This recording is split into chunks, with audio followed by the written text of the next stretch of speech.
ये कहानी है उस नदी की जहाँ खून बहता है और रूहें कभी सोती नहीं। छत्तीसगढ़ के जंगल में एक छोटा सा गांव है, बिसरापारा। उस गांव के पास एक पुरानी नदी बहती है जिसका नाम है सुरई। लेकिन लोग उसे खूनी नदी कहते हैं। क्यों?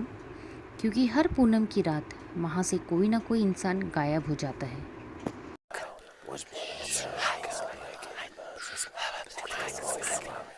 अंश एक यूट्यूबर है जो डरावनी कहानियाँ बनाता है। उसे इस नदी के बारे में एक खबर मिलती है तो वह अपने कैमरे के साथ गांव पहुंचता है। गांव वाले बहुत डरे हुए हैं, कोई कुछ बताने को तैयार नहीं। लेकिन एक बूढ़े बाबा पंडित सोमेश कहते हैं, बेटा, ये नदी पानी नहीं बहाती, ये तो खून मांगती है। मेरी बेटी को भी ले गई थी। अंश अपने ड्रोन से नदी की रिकॉर्डिंग करने लगता है।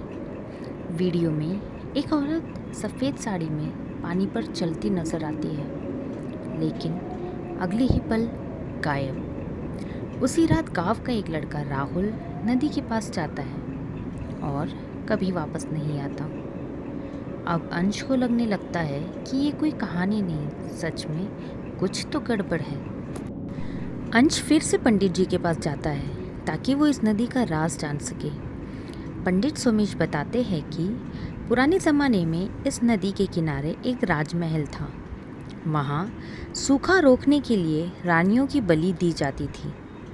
आखिरी बार एक गर्भवती रानी को मारा गया।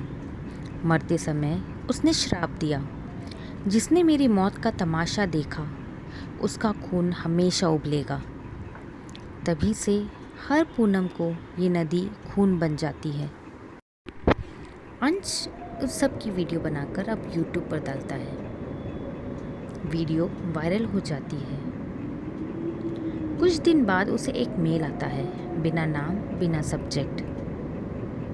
उसमें लिखा था, अब तेरे खून की बारी है। अंश को नींद में चलने की आदत लग जाती है। सुबह उठता है तो उसके पैरों में गीली मिट्टी लगी होती है, जैसे रात को नदी तक गया हो। एक रात उसका कैमरा खुद चालू हो जाता है। उसमें अंश दिखता है, लेकिन वो सफ़ेद साड़ी पहने हुए नदी पर चल रहा था। एक युवक पुजारी अंश को बताता है, जिसने आत्मा की कहानी सबको दिखाई, वो अब खुद उसका हिस्सा बन जाता है। अब हर पूनम की रात अंश नदी के पास दिखाई देता है। हर बार एक नया इंसान गायब हो जाता है, लेकिन कोई उसे रोक नहीं सकता, क्योंकि वो अब खूनी नदी का रहस्य बन चुका है। ऐसी हॉरर कहानियों के लिए हमारे चैनल के साथ बने रहे।